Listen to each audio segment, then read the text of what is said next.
Участники автопробега Якутск-Хабаровск, Владивосток-Благовещенский Якутск провели итоговую встречу с журналистами. Как рассказывают руководители, автопробег состоялся по приглашению на открытые турниры по бильярдному спорту Дальневосточного федерального округа.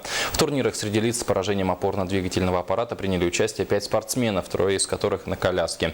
Якутяне посетили палаточный городок проекта «Инвалета», где люди с ограниченными возможностями проводят лето у моря. Также специально для участников автопробега был организован внеплаванный турнир по настольному теннису в Приморском крае. Автопробег участники посвятили 70-летию Великой Победы. Самый главный результат — это даже не то, что спортивные, наверное, показатели, хотя у нас достаточно неплохие, практически везде мы попадали в призеры. Скорее здесь, конечно,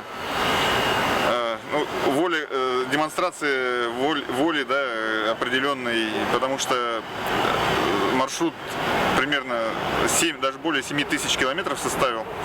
И когда во Владивостоке услышали, что только в одну сторону почти 3,5 тысячи километров проехали, конечно, там удивились.